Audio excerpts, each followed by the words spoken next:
Desde la Facultad de Medicina de la Universidad Central de Venezuela tenemos para el día de hoy isoinmunización RH y citomegalovirus. Dentro de los objetivos a plantear con este tema tenemos la identificación en la consulta prenatal de nuestras embarazadas con riesgo a presentar isoinmunización RH, aprender el protocolo de conducción en lo que es la consulta prenatal de las embarazadas RH negativas, conociendo de esta manera aquellas medidas a tomar en el momento de la atención del parto y las medidas preventivas en las mismas. Debemos tener en cuenta que el factor RH es una proteína que vamos a encontrar sobre la superficie de los hematíes en la mayoría de la población, alcanzando un 85% de ellas. El sistema RH comprende más de 50 antígenos, siendo 6 de ellos los más determinantes. Y la mayoría de los fenotipos incluyen entonces la D, la C, la E, tanto mayúscula como en minúscula, inclusive el DU. Siendo el antígeno D el más inmunogénico y es el que nos va a determinar a las personas RH. Debemos tener en cuenta que aquellos glóbulos rojos RH positivos del feto con capacidad inmunogénica van a ser capaces de alcanzar la circulación materna y en el momento de que se tenga en contacto con ese organismo materno, este no va a ser capaz de reconocerlo, inclusive entonces presentando o produciendo aquellos anticuerpos anti-D. Durante el embarazo es posible que esto se presente debido a un adelgazamiento a nivel de las paredes a medida que aumenta la extensión. Por lo tanto, estos sinusoides van a tener una sola capa de células sincitiales y a través de pequeñas roturas a nivel de las vellosidades se va a favorecer el paso de pequeñas células fetales. ¿En qué momento es más frecuente que se presente esta hemorragia fetomaterna? Idealmente, o lo más común es que se presente durante el parto. Es por eso que debemos tener en cuenta que debe atenderse lo más eutóxico posible, que aquellas maniobras traumáticas están proscritas, por lo tanto, el cristalier no se debe realizar. En cuanto a las intervenciones obstétricas, estas deben ser manejadas de manera bien precisa. El alumbramiento espontáneo debe realizarse sin la utilización entonces o la participación de maniobras. Y la revisión uterina solo debe ser realizada por indicación. ¿Cuáles van a ser esas otras vías que nos van a permitir este intercambio fetomaterno? Incluye aquellas pruebas invasivas como la biopsia de vellosidades coriales, traumatismos a nivel del útero, sangrados durante el embarazo, la presencia de abortos, embarazos ectópicos o embarazos molares. En cuanto a la patogenia de la incompatibilidad RH, debemos tomar en cuenta que estos eritrocitos extraños que van a ser en este momento los fetales, que son los que contienen en su superficie ese antígeno desconocido, van a entrar en contacto o van a tener esa capacidad de entrar en contacto con el sistema inmunológico receptor, en este caso el de la madre, produciendo entonces aquellos anticuerpos destinados a destruir esos eritrocitos extraños. Es importante recalcar que la cantidad de sangre capaz de producir una respuesta inmune es tan solo de 1 mililitro, inclusive se habla de 0,5 mililitros que va a ser capaz de producir esa respuesta inmune. En lo que se refiere al control prenatal, debemos tomar en cuenta que en la primera consulta es obligatoria la solicitud del tipiaje y el RH de esa embarazada. Si este resultado nos demuestra que es una RH negativo, debe solicitarse entonces el subgrupo DU de la embarazada y así como también el tipiaje de la pareja. ¿Cómo va a poder ser interpretado este resultado? Pues vamos a tener bien sea un resultado, un RH positivo o un RH negativo. En este momento se va a realizar la solicitud del DU que igualmente nos pudiera resultar bien sea negativo o positivo. De resultar negativo tenemos que solicitar entonces el tipiaje del esposo teniendo en cuenta que vamos a tener dos posibilidades de que sea bien sea positivo o negativo. De ser negativo tenemos un control en esta embarazada común como en cualquier otra embarazada. Nos resultara entonces positivo este tipiaje de la pareja, allí en este momento es que vamos a tener un control más exhaustivo y por lo tanto esa paciente nos resultaría entonces de alto riesgo. A estas pacientes se le debe realizar entonces la determinación de esas aglutininas anti-RH a lo largo del embarazo. ¿Cómo lo vamos a manejar? En el caso de la primigesta vamos a tener que comenzar a solicitarlo en la semana 20 y posteriormente cada 4 a 6 semanas. En el caso de la multigestante o multípara, tenemos que se debe iniciar o solicitar al inicio de ese embarazo y posteriormente cada 4 a 6 semanas.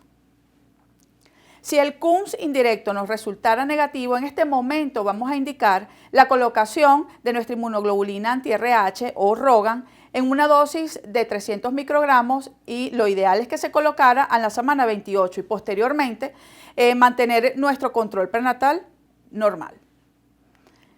En el momento de que se presente lo que es el trabajo de parto y el parto en esta paciente, lo ideal es que se mantenga una utilización de ese oxitóxico de manera reducida. Lo ideal incluso es a veces no tener la participación de los oxitóxicos. Debemos de evitar el uso de la realización de maniobras como el Cristalier. Se debe evitar lo que es la atención del parto instrumental. No debemos pinzar el cabo materno del cordón, se debe limitar la extracción manual de la placenta y dejar que ésta se realice lo más espontáneamente posible y lo ideal es lograr tomar 2 muestras de sangre del cordón umbilical. ¿Para qué? Para la obtención de lo que es la hematología completa con bilirrubina total y fraccionada, así como también el tipiaje y el CUMS directo de este recién nacido. ¿En qué momento vamos a realizar o en qué condiciones vamos a colocar esa administración de lo que es la inmunoglobulina anti-RH? En el caso de madres RH negativos, RH positivos en recién nacidos, CUMS directo negativo y lo ideal es que se coloque durante las primeras 72 horas, que son las horas cruciales. De no tenerlas en esas primeras 72 horas, es posible, según lo que nos dice la bibliografía, que se pudiera alcanzar hasta posteriormente a 4 semanas posterior a ese parto.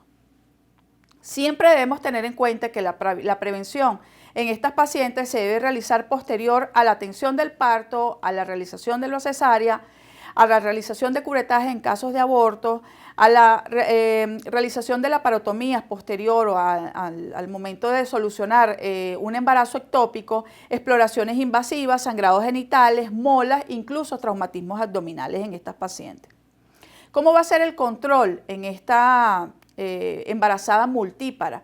La historia clínica debe ser una anamnesis bien exhaustiva en estas pacientes, por lo tanto, ¿qué debemos interrogar con mayor precisión? ¿Cómo fueron esos embarazos previos? ¿Cuál es el tipiaje de la pareja? Si esa pareja es la misma de los embarazos anteriores, ¿cuáles fueron esos tipiajes de los recién nacidos anteriores? ¿En algún momento le colocaron o no la inmunoglobulina anti-RH o alguno de esos recién nacidos anteriores presentó ictericia neonatal? Posteriormente se le debe solicitar lo que es la realización del CUMS indirecto desde el inicio del control prenatal.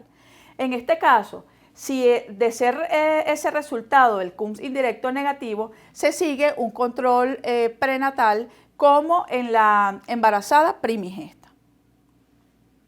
Si el resultado de ese CUMS indirecto diera positivo, entonces en ese momento se solicita lo que son las titulaciones, tomando en cuenta o teniendo en cuenta que la severidad no está asociada con el valor de esos títulos. ¿Cuál va a ser ese punto de corte o de qué nos sirve ese punto de corte? Ese punto de corte va a ser de 1/16. Ese es un valor que una vez alcanzado puede estar asociado a lo que es la afectación en ese feto y es lo que nos va a justificar la realización o las exploraciones invasivas en esta embarazada, con el fin de valorar ese grado de anemia que nos va a presentar ese feto.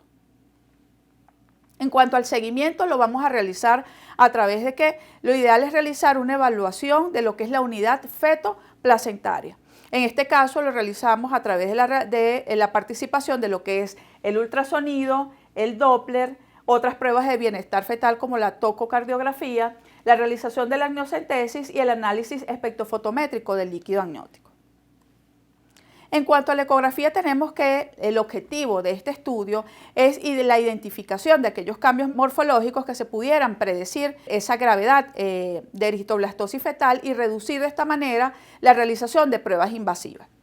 ¿Cuáles van a ser esos tips que pudieran presentar de manera indirecta este feto?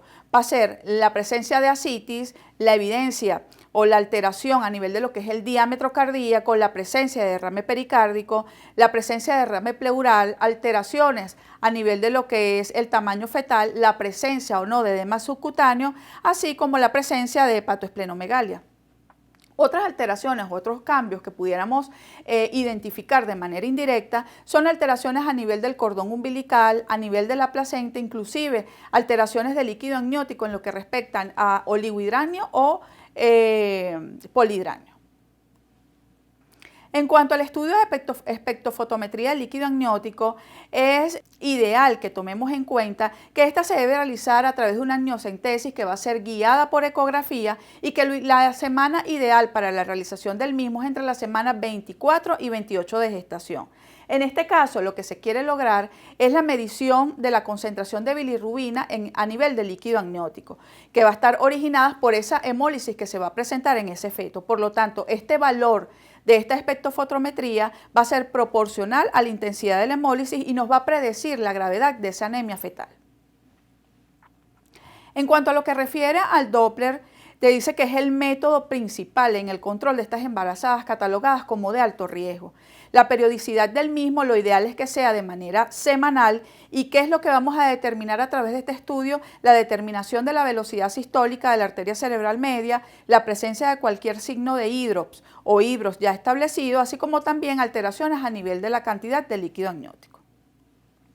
Tenemos a continuación la tabla ideal posteriormente a la realización de la medición de la velocidad de la arteria cerebral media o del pico sistólico de la misma, pues este resultado debería ser llevado a estas tablas y de acuerdo a la edad gestacional vamos a tener una estimación de un resultado promedio ideal de acuerdo a la edad gestacional en la que se encuentra la paciente, y si identificamos en este estudio que a través de las tablas ese resultado se nos sale del rango del promedio ideal de acuerdo a la edad gestacional, pues tenemos el alerta y podemos identificar de que ese feto se encuentra en anemia.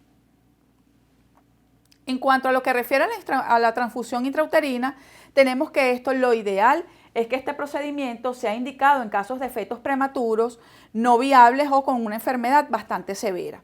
Se puede realizar desde la semana 18 y se puede utilizar en este caso sangre ORH negativa, bien sea de donantes o inclusive de la misma madre. ¿Cuáles van a ser los objetivos en este caso a través de la realización de este procedimiento? Corregir lo que es la anemia fetal, mejorar lo que es la oxigenación tisular en este feto, reducir la producción de eritropoyetina fetal, así como la eritropoyesis medular, mejorando de esta manera lo que es la circulación hepática y el funcionamiento hepatocelular y aumentando los niveles de albúmina sérica para que de esta manera podamos lograr la desaparición de la citis, inclusive de la anasarca, en aquellos fetos que lo presenten.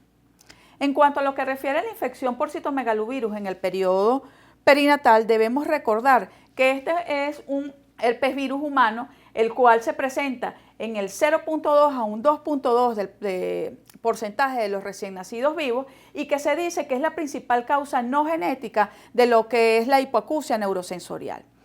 En cuanto al citomegalovirus congénito, se dice que este se presenta de manera sintomática al nacimiento entre un 10 a un 15% y en un 25% de niños infectados los síntomas pueden ser presentados a largo plazo. A continuación se presenta un cuadro que nos reporta lo que es la relación entre el momento de infección, cómo es ese riesgo de transmisión vertical o el porcentaje del mismo de acuerdo a la edad gestacional que presente la embarazada y los riesgos fetales que se pudieran presentar en cuanto a porcentaje. Teniendo en cuenta que si nos encontramos en el primer trimestre del embarazo, esa transmisión vertical va a ser menor, pero la afectación en este feto va a ser mayor. Ahora, si nos encontramos en un tercer trimestre, la transmisión vertical, a pesar de que corresponde a un 66%, identificamos que los riesgos en este feto van a ser menores al 1%, inclusive en lo que refiere a las alteraciones o secuelas a largo plazo que corresponden a aquellas alteraciones auditivas, no está representada sino por un 0% en estos fetos. En lo que respecta a la analítica, sobre todo del primer trimestre, relacionada con la solicitud de esa